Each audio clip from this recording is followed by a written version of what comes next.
నమస్తే welcome to శ్రీపేపర్ news. ముందుగా headlines. Laddu ప్రసాదంలో కల్తీ నెయ్యి వినియోగంపై వాస్తవాలు నిగ్గు తేల్చేందుకు సిట్ ఏర్పాటు చేసిన ముఖ్యమంత్రి చంద్రబాబు నాయుడు.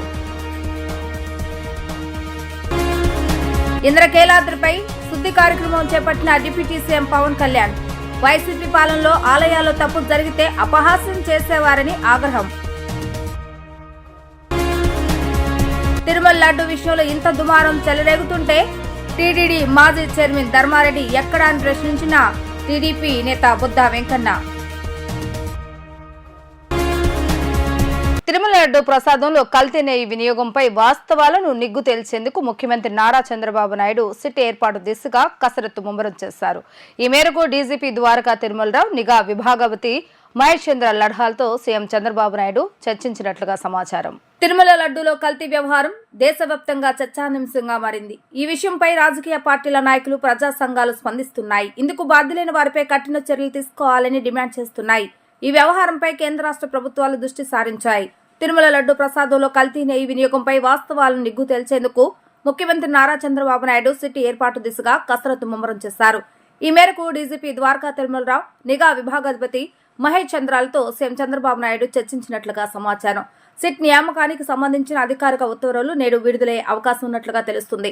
వైఎస్ఆర్సీపీ హయాంలో తిరుమలలో జరిగిన అపచారాలు, లడ్డు ప్రసాదంలో జంతువుల కొవ్వు కలిసిన కల్తీ నెయ్యి వినియోగం, ఇతర అక్రమాలు, అధికార దుర్వినియోగంపై రాష్ట్ర ప్రభుత్వం ఏర్పాటు చేయనున్న సిట్ అధిపతిగా పిహెచ్డి రామకృష్ణ సర్వశ్రేష్ఠ త్రిపాఠిలో ఒకరిని నియమించే అవకాశం ఉంది. వీరితో పాటు వినీత్ బ్రిజ్లాల్, సిహెచ్ శ్రీకాంత్ పేర్లు పరిశీలనలో ఉన్నాయి. ఐజీ అంతకంటే పై స్థాయి అధికారిని సిట్ అధిపతిగా నియమిస్తామని చంద్రబాబు నాయుడు ప్రకటించిన సంగతి కూడా తెలిసిందే. దీంతో ఆయా అధికారుల నేపథ్యం, వారి వివరాలను డీజీపీ, నిఘా విభాగాధిపతులు ముఖ్యమంత్రికి సమర్పించారు. సిట్ లో సభ్యులుగా ఎవరెవరిని తీసుకోవాలన్న దానిపైన చర్చించారు. సిట్ దర్యాప్తులో తేలాల్సిన అంశాలకు సంబంధించి టర్మ్ ఆఫ్ రెఫరెన్స్ ను సిద్ధం చేశారు. తిరుమల లడ్డు కల్తీ వ్యవహారంపై డిప్యూటీ సీఎం తీవ్ర ఆవేదన వ్యక్తం చేశారు. అపవిత్రం జరిగినప్పుడు మాట్లాడితే తప్పేంటని ప్రశ్నించారు. వైఎస్ఆర్సీపీ పాలనలో ఆలయాల్లో తప్పు జరిగిందని చెబితే అపహాస్యం చేసేవారని అన్నారు. అపవిత్రం జరిగినప్పుడు బాధిత ఉన్న వ్యక్తులు సమాధానం చెప్పాలని డిమాండ్ చేశారు. సనాతన ధర్మంపై ఇష్టం వచ్చినట్లుగా మాట్లాడితే ఊరుకునేదే లేదని హెచ్చరించారు.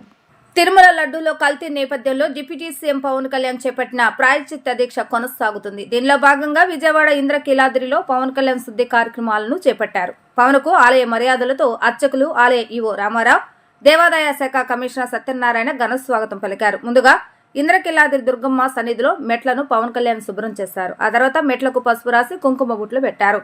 వేద పండితుల మంత్రోచ్చరణల మధ్య మెట్ల పూజ చేశారు. అనంతరం కనకదుర్గమ్మను, జనసేనాన్ని దర్శించుకున్నారు. అనంతరం మీడియాతో మాట్లాడుతూ ధర్మారెడ్డి ఎక్కడా కనిపించడం లేదని పవన్ కళ్యాణ్ గుర్తు చేశారు. తిరుమలను ఇష్టారాజ్యంగా మార్చేశారని ఆగ్రహం వ్యక్తం చేశారు. సనాతన ధర్మం పాటించే వాళ్ళు ఇతర మతాలను గౌరవిస్తారని అన్నారు. సగటు హిందూకు వేరే మతం వ్యక్తిపై ద్వేషం ఉండదని వెల్లడించారు. సాటి హిందువులు తోటి హిందువులను దూషించడం మంచిది కాదని సూచించారు. సనాతన ధర్మంపై పోరాటం చేయగలిగితే తనను ఎవరూ ఆపలేరని అన్నారు. ఈ నెల అన్ని మతాలను గౌరవించేదని, ధర్మానికి విఘాతం కలిగినప్పుడు అందరూ మాట్లాడాలని పిలుపునిచ్చారు. ప్రజలందరికీ కూడా చెప్తున్నా, ఎవరు అన్ని మతాలను మేము గౌరవించేది. ఈ నేల ఒక జనసేన పార్టీ అని కాదు, తెలుగుదేశం పార్టీ అని కాదు. మీరు ఏ పార్టీలకు సంబంధించిన వైసీపీలో ఉన్న హిందువులందరూ ఏం చేస్తున్నారు? మీరందరూ పోటీ పడ్డారు కదా తిరుమలకి వెళ్ళడానికి. మీరు మర్చిపోయారు, ఇందులో ఈ పాపం మీకు కూడా వస్తుంది. ఈ పాపం మీకు కూడా తగులుద్ది. మీ మౌనం కూడా మొత్తం జాగ్రత్త, తరాలు నాశనం అయిపోతాయి. మీ మౌనం మంచిది కాదు. ఇది ఒక వెంకటేశ్వరుడికి జరిగింది కాదు. భగవంతుడికి, నిరాకారుడు, ఆయనకి ఇవేం పట్టవు. మనం నమ్ముకొని ఆయనకి వెళ్తున్నాం. అది మనకి బాధ్యత. ఇది ఇంకా ప్రతి ఒక్కరు దీన్ని గుర్తుపెట్టుకోండి. చేతులెత్తి వేడుకుంటున్నాను. సగటు హిందూ మీరు సినిమా టికెట్లకు వెళ్ళిపోతారు. అభిమానులు అందరూ మీరెవరు హిందువులు లేరా? సినిమా టికెట్ల కోసం చించుకుంటారు. సినిమాని మీరు కూర్చోడానికి మీరు మొత్తం మాట్లాడతారు. అందరిని అడుగుతున్నా, మొత్తం భారతదేశపు యావత్తు ఉన్న సినిమా అభిమానులను అడుగుతున్నా, మీరందరూ హిందువులే కదా? అత్యధికులు హిందువులే కదా? మీకు బాధ్యత లేదా? మీకు మీ సినిమా హీరోలు, నేను కూడా హీరోనే. నన్ను మించి దేశాన్ని చూడమని, సనాతన ధర్మాన్ని చూడమంటున్నా. మీ కన్వీనియంట్గా కూర్చోబెట్టి హీరోలను ఎత్తడం కాదు, నన్ను ఎత్తడం కాదు. ధర్మం విఘాతం కలిగినప్పుడు ధర్మానికి మీరు మాట్లాడటం మీ బాధ్యత. నా తరం మేము కష్టపడుతున్నాం, ముందుకు వచ్చాం. ఎవరి కోసం పడుతున్నాం ఈ కష్టాలు? మాకు సరదా కాదు. ప్రతి ఒక్కరి ఇష్టానికి వచ్చి మాట్లాడుతూ ఉంటే బాధ కలుగుద్ది. అయ్యప్ప స్వామి దీక్ష చేసే వాళ్ళ మీద ఎంత ఇష్టారాజ్యంగా మాట్లాడతారు. ఇదే మీరు ఎవరన్నా సరే ఇస్లాం మీద మీరు గొంతు ఎత్తగలరా?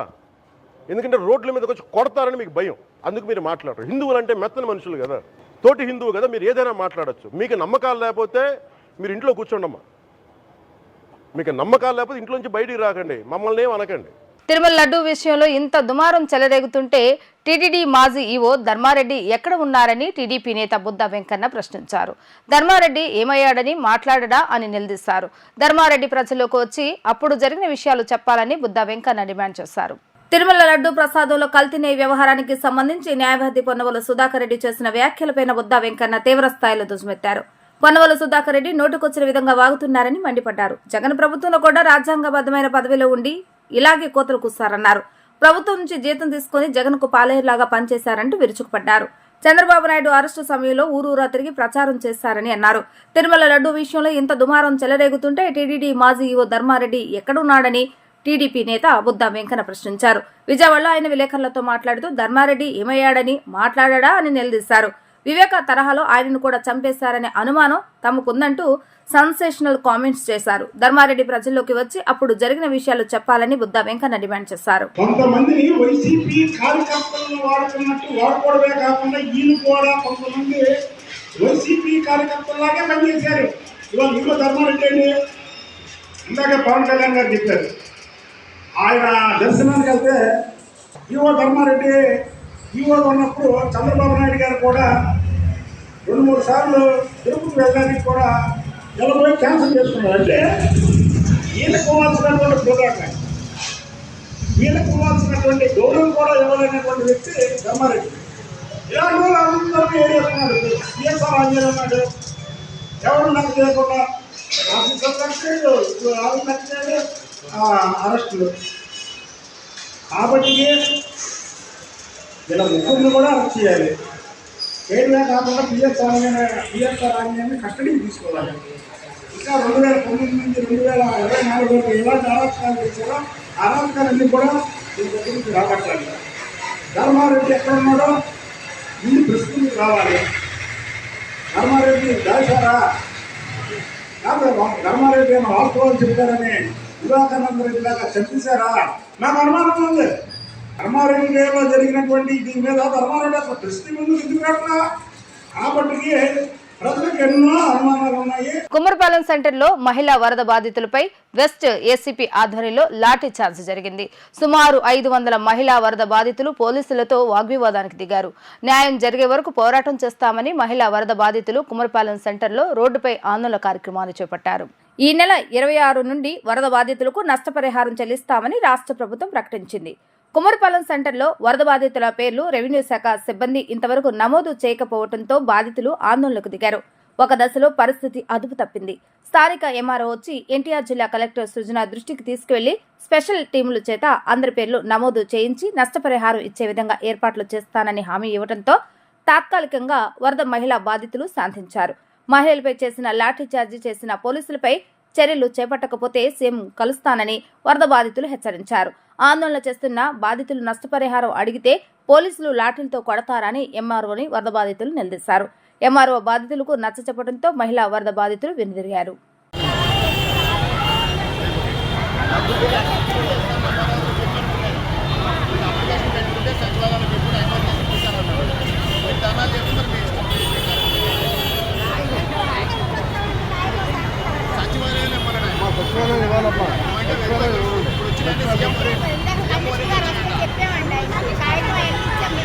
సీఎం గారు ఆదేశం వచ్చింది, ఈ సచివాలయం కాగితాలు ఇచ్చేస్తే మీకు అందరూ సచివాలయంలో చేసిన వాళ్ళేనండి.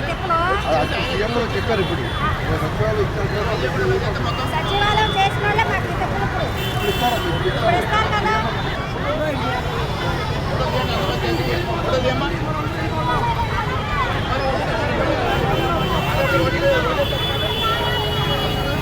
కేసు బుక్ చేద్దాం.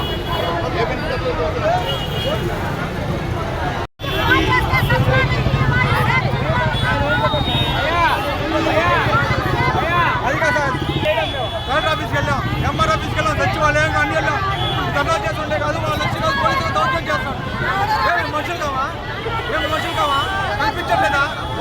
అందరూ వచ్చాక రావట్లేదు ఇప్పుడు రావట్లేదు అంటే కూర్చుంటే కొడతారా పోలీసు వాళ్ళు కూర్చుంటే కొడతారా ధర్నా చేస్తే కొడతారా వీళ్ళు రాలేదన్నా వీళ్ళు ఇక్కడ మునిగిపోయి అంతా మునిగిపోయి ఉన్నారు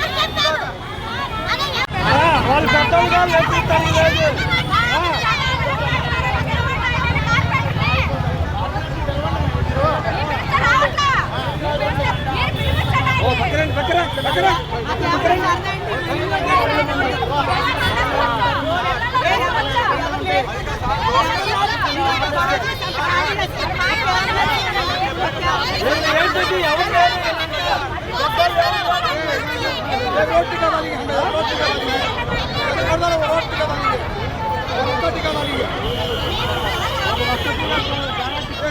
మాజీ ముఖ్యమంత్రి వైఎస్ జగన్మోహన్ రెడ్డిపై మాజీ మంత్రి దేవినేని ఉమామహేశ్వరరావు సంచలన వ్యాఖ్యలు చేశారు. వెంకటేశ్వర స్వామి నగలు బయటకు తీసుకువెళ్లి మళ్లీ అదే రూపంలో తీసుకువచ్చారా జగన్ రెడ్డి అంటూ ఘాటుగా ప్రశ్నించారు. తిరుమలలో ఎన్ని వేల కోట్లు దోపిడీ చేశారో బయటకు రావాలి. నెయ్యి మీదే 5 ఏళ్లలో 450 కోట్లు దోపిడీ చేశారని ఆరోపించారు. గొల్లపూడి కార్యాలయంలో తెలుగుదేశం పార్టీ రాష్ట్ర ప్రధాన కార్యదర్శి మాజీ మంత్రి దేవినేని ఉమామహేశ్వరరావు మీడియాతో మాట్లాడారు. తిరుమలలో బయటకు తీసుకువెళ్లిన శ్రీ వెంకటేశ్వర స్వామి వారి నగలు అదే రూపంలో తిరిగి వచ్చాయా జగన్మోహన్ రెడ్డి చెప్పాలి అంటూ నిలదీశారు. వైసీపీ హయాంలో శ్రీవాణి ట్రస్ట్ పేరుతో అడ్డగోలుగా దోచుకున్నారు. టికెట్లు అమ్మి రసీదు ఇచ్చిన లెక్కలు కూడా లేవు అంటూ ఆయన ప్రశ్నించారు. లక్షాది సేవా టికెట్లు బ్లాక్ లో అమ్ముకుని 100 కోట్లు దోచుకున్నారని, ఒక వైవి సుబ్బారెడ్డి 3,75,000 టికెట్లు బ్లాక్ లో అమ్ముకున్నాడని ఆరోపించారు. ఎంత ధైర్యం ఉంటే గోవింద నామాలు స్మరించవలసిన తిరుమలలో వైవి సుబ్బారెడ్డి కుటుంబం సభ్యులు జగన్నామ స్మరణ చేస్తారని విమర్శించారు. జగన్ రెడ్డి చేసిన దుర్మార్గాలను సమర్థిస్తూ వైసీపీ నేతలు పెద్ద ఎత్తున హిందూ ధర్మంపై విషం చిమ్ముతున్నారని మండిపడ్డారు. సిబిఐ ఈడీ కేసులో ముద్దాయిగా ఉండి తిరుమల పవిత్రను దెబ్బతీసే కార్యక్రమాలు చేసిన సుబ్బారెడ్డి నీకు సూపర్ స్వామిలా కనపడుతున్నాడా అంటూ ఆగ్రహం వ్యక్తం చేశారు. ఈడుపులపాయలో వైవి సుబ్బారెడ్డి కుటుంబ సభ్యులు చేసే ప్రార్థనలు ప్రజలంతా చూశారని అన్నారు. తిరుమలలో ఎన్ని వేల కోట్లు దోపిడీ చేశారో బయటకు రావాలి. నెయ్యి మీదే 5 ఏళ్లలో 450 కోట్లు దోపిడీ చేస్తారని ఆరోపించారు. వైవి సుబ్బారెడ్డి, కరుణాకర్ రెడ్డి, ధర్మారెడ్లను ఒక పోలీస్ వెంకటస్వామికి అప్పజెపితే తాడేపల్లి కొంపకు ఎన్ని వేల కోట్లు కట్టబెట్టారో బయటకు వస్తాయన్నారు. లండన్ మందులు సరిగా వాడకపోవటం వల్ల జగన్ రెడ్డి ఇష్టానుసారంగా ప్రవర్తిస్తున్నాడని వ్యంగ్యం ప్రదర్శించారు. ప్రధానికి రాసిన లేఖలో ఆవులను మేపకపోవటం వల్లే పరీక్షలో తేడాలు వచ్చాయంటూ దుర్మార్గంగా మాట్లాడుతున్నాడని, దేశ ప్రధానికి రాసిన లేఖలో టెండర్లు ప్రక్రియ సక్రమంగా జరిగిందంటూ, తిరుమలలో ల్యాబ్ ఉందంటూ పచ్చి అబద్ధాలు చెప్పాడని అన్నారు. మాట్లాడుతున్నావు, ఎంత బాధ్యతారాహిత్యంగా మాట్లాడుతున్నావు, ఎన్ని అవస్థలు మాట్లాడుతున్నావు. చేయలేదా నువ్వు దోపిడీ, చేయలేదా నువ్వు దుర్మార్గాలు. వెంకటేశ్వర స్వామికి సంబంధించిన నగలను కూడా బయటికి తీసుకెళ్ళి మళ్ళీ ఆ నగల్ని అదే రూపంలో మీరు తీసుకొచ్చారా? వాటి మీద కూడా విచారణ జరగాలి. శ్రీవాణి ట్రస్ట్ ఎన్ని వేలకు మీరు డబ్బులు తీసుకున్నారు? ఒక్కో టికెట్కి ఎన్ని వందలలో రసీదు ఇచ్చారు? శ్రీవాణి ట్రస్ట్ డబ్బులకు లెక్కలు ఉన్నాయా? ఆ నిధులు ఎటు వెళ్ళాయి? ఈ వైవి సుబ్బారెడ్డి చేసిన దోపిడీ కదా. వైవి సుబ్బారెడ్డి భార్య గోవిందనామానం చేసిన తిరుమలలో జగన్ రెడ్డి భజన చేస్తుందా? ఎంత ధైర్యం! ఇడుగులబాయిలో సుబ్బారెడ్డి కుటుంబం అక్కడ ఏం చేస్తారు? ఇడుగులబాయిలో మనం చూడలేదా? సూపర్ స్వామి ఎక్కడి నుంచి వచ్చాడు ఈ సూపర్ స్వామి? ఈ సిబిఐ ఈడీ కేసులో ముద్దాయి సూపర్ స్వామి. నీకు ఈ సూపర్ స్వామి నువ్వు సర్టిఫికెట్ ఇస్తావా? ఈ సూపర్ స్వామి తాడేపల్లి కొంపలో వెంకటేశ్వర స్వామి సెట్టింగ్ చేస్తున్నాడు. టీటీడీ చైర్మన్గా ఉండి అన్నం తింటున్నాడా, గడ్డి తింటున్నాడా? ఎన్ని దుర్మార్గాలు చేశారు, ఎన్ని వందల కోట్ల దోపిడీ చేశారు. దగ్గర ఈ నెయ్యిలోనే 90 కోట్లు పైగా ఒక్కొక్క సంవత్సరానికి. 5 ఏళ్లలో ఒక్క నెయ్యి మీద 450 కోట్లు దోపిడీ చేస్తే దానికి సమాధానం లేదు జగన్ రెడ్డి దగ్గర, దానికి సమాధానం లేదు కరుణాకర్ రెడ్డి దగ్గర, దానికి సమాధానం లేదు వైవి సుబ్బారెడ్డి దగ్గర, దానికి సమాధానం లేదు ధర్మారెడ్డి దగ్గర. ఒకటే చెప్తా ఉన్నాను, సిట్ విచారణలో ఒక్క పోలీస్ వెంకటస్వామిని పెట్టండి, ఒక్క పోలీస్ వెంకటస్వామిని, వైవి సుబ్బారెడ్డిని, ధర్మారెడ్డిని ఒక్క పోలీస్ వెంకటస్వామికి అప్పచెప్తే 24 గంటల్లో నెయ్యి కుంభకోణంలో, నెయ్యి కల్తీ కుంభకోణంలో ఎన్ని వందల కోట్లు తాడేపల్లి కొంపలో ఎవరికి డబ్బులు ఇచ్చారో కూడా వాస్తవాలు బయటకు వస్తాయి. శ్రీవాణి ట్రస్ట్లో 3,75,000 టికెట్లు అమ్ముకుంటాడా టీటీడీ చైర్మన్ వైవి సుబ్బారెడ్డి? ఇంకా సిగ్గు లేకుండా నువ్వు న్యాయస్థానాల దగ్గరికి వెళ్తావా? ఇవాళ పొన్నవాళ్ళు ఏం మాట్లాడుతున్నాడండి? రాగిలో బంగారం కలుపుతారా? వరద బాధితుల నమోదులో ఉన్న లోపాలను వెంటనే సరిదిద్దాలని సిపిఎం నేత సిహెచ్ బాబురావు డిమాండ్ చేశారు. బాధితులు అందరి పేర్లు నమోదు చేయాలన్నారు.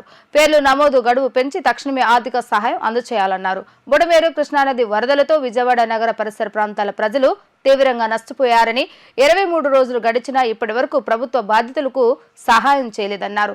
పేర్లు నమోదు అయ్యాయా లేదా తెలియక కొందరు పేర్లు నమోదు కాని వారు ఎందుకు నమోదు కాలేదో తెలియక ఆందోళన పడుతున్నారన్నారు. వరద బాధితుల్ని నమోదు చేయటంలో, వారికి సహాయం అందించడంలో చాలా లోపాలు జరుగుతూ ఉన్నాయి. ఈ బుడమేరు కృష్ణానది వరద ప్రాంతాల విజయవాడ పరిసర ప్రాంతాల్లో మా పేరు నమోదు చేయలేదు, లేదు అసలు మా ఇళ్లకే రాలేదు అధికారులు అనే పద్ధతిలో ప్రజలు తీవ్రమైన ఆందోళన చెందుతూ ఉన్నారు. ప్రభుత్వం 2 రోజులు సమయం ఇచ్చి మేము అందరి పేర్లు నమోదు చేస్తామని చెప్పారు, కానీ గందరగోళం మాత్రం పోలేదు. సచివాలయాల దగ్గర పెద్ద ఎత్తున జనం గుంగూరుతూ ఉన్నారు, వాళ్ళందరూ ఆందోళన చెందుతూ ఉన్నారు. మరి వీటిల్ని సరైన రీతిలో పరిష్కరించి అందరి పేర్లు సక్రమంగా నమోదు చేసి ప్రతి ఒక్కరికి, బాధితులందరికీ సహాయం అందించాల్సిన బాధ్యత ప్రభుత్వం మీద ఉంది. అంతేకాదు ఈ సహాయాన్ని 50,000 రూపాయలకి కనీసంగా పెంచాలి.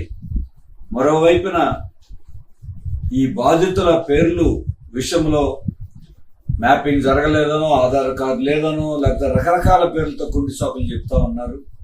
మరి దీన్ని ప్రజాప్రతినిధులు, అటు తెలుగుదేశం బీజేపీ ప్రజాప్రతినిధులు ఉన్నారు, ఎమ్మెల్యేలు ఉన్నారు, వాళ్ళు చొరవ తీసుకుని పరిష్కారం చేయాలి.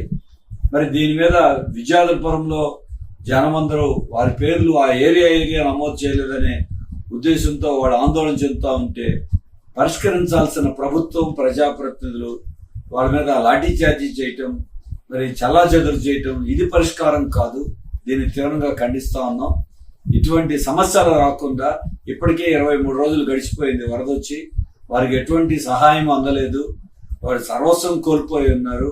వారి ఏళ్ల సానుకూలంగా సానుభూతితో పరిశీలన చేయాలి తప్ప ఇటువంటి రెచ్చగొట్టే పద్ధతులను వాళ్ళ మీద చర్చల ద్వారా కాకుండా గందరగోళం చేసి వాళ్ళ మీద దౌర్జన్యం చేసే పద్ధతులను విడనాడి సరైన రీతిలో పరిష్కారం చేయాలని సిపిఎం పార్టీగా మేము డిమాండ్ చేస్తాం.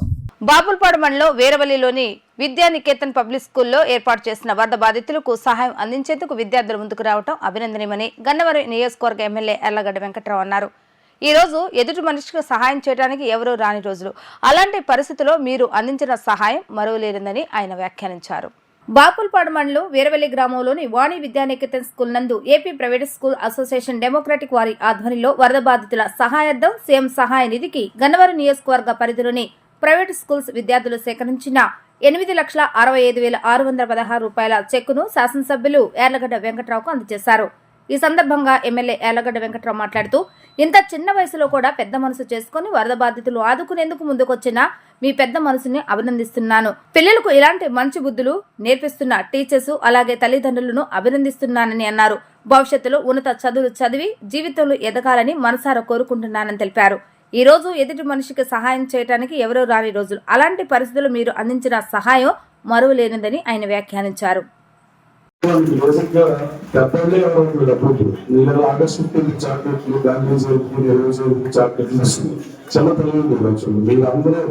మీ ప్రైవేట్ మనీని సీఎండి నిజంగా చాలా great. Personally each and every individual participators and personally congratulate. అలాగే సమాజంలో గతంలో స్వాతంత్రం వచ్చిన కొత్తలో ఇప్పుడంటే ప్రభుత్వాలు, ప్రజాప్రభుత్వాలు బడ్జెట్లు పెరిగిన తర్వాత ప్రభుత్వాలు స్కూల్ ఏది చేస్తున్నాయి. కాలగమనంలో మార్పులు, గవర్నమెంట్ ప్రియారిటీలు మారిపోవడం వల్ల గవర్నమెంట్ స్కూల్స్ కన్నా ప్రైవేట్ స్కూల్స్ లో చదువుకున్న వాళ్ళకి ఎంప్లాయ్మెంట్ కానీ, జాబ్ ఆపర్చునిటీ కానీ, బాధ్యత కానీ, ఈ వార్డెన్ సిస్టమ్ కానీ ఇవన్నీ నేచర్నప్పుడు వస్తాయి. అంతకుముందే లేవు, మా ముందు లేవు, కూర్చుండాలి చదువుకున్నప్పుడు లేవు. ఆ రోజు చదువుకున్న వాళ్ళందరూ తాతలు కట్టించినప్పుడు చదువుకున్నారు. ఇప్పుడు ప్రభుత్వాలు పార్టిసిపేట్ చేయగలుగుతుంది కానీ గతంలో ఏ ఊళ్ళో ఏ కాలేజ్ ఉన్నా, ఏ ఊళ్ళో ఏ స్కూల్ ఉన్నా ఏదో దయార్థ హృదయంతో ఇస్తేనే ఆ పరిస్థితి ఏ గ్రామంలో ఉన్నాయి. పంచాయతీరాజ్ గ్రామీణాభివృద్ధి శాఖలో డ్వామాపీడీలు, జడ్పీసీఓలు, డిప్యూటీ సీఓలు, డిపిఓల బదిలీలు రాజకీయ జోక్యం లేకుండా పారదర్శకంగా నిర్వహించడంపై హర్షాతిరేకాలు వ్యక్తమవుతున్నాయి. ఆ శాఖలో పనిచేస్తున్న ఏపీ పంచాయతీరాజ్ ఉద్యోగుల జేఏసీ నేతలు కమిషనర్ కృష్ణతేజను కలిసి ధన్యవాదాలు తెలియజేశారు. ఈ సందర్భంగా జేఏసీ నేతలు మాట్లాడుతూ ఉప ముఖ్యమంత్రి పవన్ కళ్యాణ్ చొరవతో ఒక్క పైసా చేతులు మారకుండా ఎమ్మెల్యే, మంత్రుల సిఫార్సులు లేకుండా పలువురు అధికారులు డ్వామాపీడీ, డిపిఓ, జడ్పీసీఓ పోస్టులు పొందగలిగారని తెలిపారు. 40,000 మంది పైచిలుగా ఉద్యోగులు, అధికారులు ఉన్న పెద్ద శాఖలో ఎలాంటి ప్రతికూల వార్తలు తావు లేకుండా బదిలీ ప్రక్రియ పూర్తి చేయడం అభినందనీయమని జేఏసీ నేతలు తెలిపారు. మరి రాష్ట్ర ప్రభుత్వం బదిలీలకు సంబంధించి మరి ఇటీవల ఉత్తర్వులు జారీ చేసిన విషయం మనందరికీ తెలిసిందే. మరి పంచాయతీరాజ్ శాఖ అంటే అతిపెద్ద శాఖ. సుమారు 40,000 మంది ఉద్యోగులు పనిచేస్తూ ఉన్నారు. అదేవిధంగా పంచాయతీరాజ్ అంటేనే ప్రజాప్రతినిధులతోటి, ప్రజలతోటి మమేకమై ఉన్న శాఖ కాబట్టి సహజంగానే బదిలీల ప్రక్రియ అనేది ఎప్పుడు కూడా సంక్లిష్టంగా ఉండడం మనం చూస్తూ ఉన్నాం. ఎప్పుడు కూడా అందాక మా సహచరులు చెప్పినట్టుగా ఎప్పుడు ఏదో రూపంలో ఏదో చోట ప్రతికూల వార్తలు రావటం, అలాగే వివాదం కావడం అనేది మనం చూస్తూ ఉన్నాం. మరి ఈ దఫా మరి ప్రభుత్వం ఇచ్చిన బదిలీల ప్రక్రియలో మన గౌరవ ఉప ముఖ్యమంత్రి వర్యులు మరియు పంచాయతీరాజ్ గ్రామీణాభివృద్ధి శాఖ మంత్రులు శ్రీ కొణిదెల పవన్ కళ్యాణ్ గారి ఆధ్వర్యంలో మన పంచాయతీరాజ్ ఉన్నతాధికారులు, మన ప్రిన్సిపల్ సెక్రటరీ గారు, అదేవిధంగా మన పంచాయతీరాజ్ కమిషనర్ గారు మరి చక్కగా ఈ బదిలీల ప్రక్రియ పూర్తి చేసి ఎటువంటి సిఫార్సులకి తావు లేకుండా, ఎటువంటి సిఫార్సు లేఖలు అవసరం లేకుండా, అవినీతికి తావు లేకుండా చక్కగా సమర్థతకు పెద్దపీట వేస్తూ మరి ఆ బదిలీలు అనేవి చేపట్టారు. ఇంకా మాకు ఒక ఫీల్డ్ నుంచి వస్తున్న ఫీడ్బ్యాక్ ఏంటంటే ఎవరైతే మంచి పోస్టులు వస్తాయని కనీసం ఆ స్పృహ కూడా లేని వాళ్ళకి చక్కటి పోస్టులు వాళ్ళ సమర్థతని ప్రాతిపదిక తీసుకుని మరి గౌరవ ఉప ముఖ్యమంత్రి వారి ఆధ్వర్యంలో మన పంచాయతీరాజ్ ఉన్నతాధికారులు బదిలీలు చేపట్టడం అనేది నిజంగా శుభపరిణామం. అందుకనే ఈ రోజున మన గౌరవ కమిషనర్ గారికి, గౌరవ పంచాయతీ సెక్రటరీ గారికి, అలాగే మన గౌరవ ఉప ముఖ్యమంత్రి వర్యులు పవన్ కళ్యాణ్ గారికి, అదేవిధంగా మన రాష్ట్ర ప్రభుత్వానికి కూడా మన జేఏసీ మన పక్షాన కృతజ్ఞతలు తెలియజేయడం, ధన్యవాదాలు తెలియజేయడం జరుగుతూ ఉంది. 13,326 గ్రామ పంచాయతీల్లో ఒకే రోజున గ్రామ సభలు నిర్వహించి అభివృద్ధి కార్యక్రమాలు, మొక్కలు నాటే కార్యక్రమాలు ఏమేం చేయాలి, గ్రామ పంచాయతీల అభివృద్ధికి ఎటువంటి ప్రణాళిక ఉండాలి, పూర్తి స్థాయిలో ఒక ప్రణాళికను తయారు చేసి దాన్ని అమలు చేసి గ్రామాలు సత్వరం అభివృద్ధి అవడానికి కానీ, అలాగే స్వచ్ఛతా హై సేవా కార్యక్రమాలు చేపట్టడానికి కానీ, గ్రామాల్లో ఆరోగ్య పరిస్థితులు మెరుగుపరచడానికి, పర్యావరణాన్ని కాపాడటానికి కూడా ఆ రోజు గ్రామ సభల్లో పూర్తి స్థాయిలో చర్చించి తీర్మానించడం జరిగింది. ఇది ఒక రికార్డుగా ఉంది. ఒకే రోజు గ్రామ సభల్లో జరిపి ఇవన్నీ కూడా అభివృద్ధి కార్యక్రమాలకు ప్రణాళిక రూపించడం అనేది ఒక గొప్ప విషయమైంది. దీనికి కూడా మా పంచాయతీ కమిషనర్ గారికి, అలాగే ప్రిన్సిపల్ సెక్రటరీ గారికి, ఉప ముఖ్యమంత్రులు కొణిదెల పవన్ కళ్యాణ్ గారికి కృతజ్ఞతలు తెలియజేస్తున్నాం, ధన్యవాదాలు తెలియజేస్తున్నాం. రాష్ట్రంలో ఏఐ విశ్వవిద్యాలయంతో పాటు క్రీడా విశ్వవిద్యాలయ ఏర్పాటుకు కార్యాచరణ సిద్ధం చేయాలని అధికారులకు మంత్రి లోకేష్ సూచించారు. 100 రోజుల ప్రణాళికలో భాగంగా వీటి ఏర్పాటుకు ప్రతిపాదనలు రూపొందించాలని ఆదేశించారు. ఉండవల్లి నివాసంలో లోకేష్ ఉన్నత విద్యపై సమీక్ష నిర్వహించారు. 100 రోజుల ప్రణాళికలో భాగంగా రాష్ట్రంలో ప్రపంచ స్థాయి ఏఐ విశ్వవిద్యాలయంతో పాటు క్రీడా విశ్వవిద్యాలయం ఏర్పాటుకు కార్యాచరణ సిద్ధం చేయాలని అధికారులకు విద్యా ఐటీ శాఖల మంత్రి నారా లోకేష్ సూచించారు. అంతర్వర్సిటీ క్రీడా పోటీల నిర్వహణ, క్రీడా విశ్వవిద్యాలయం నివేదిక సిద్ధం చేయాలని తెలిపారు.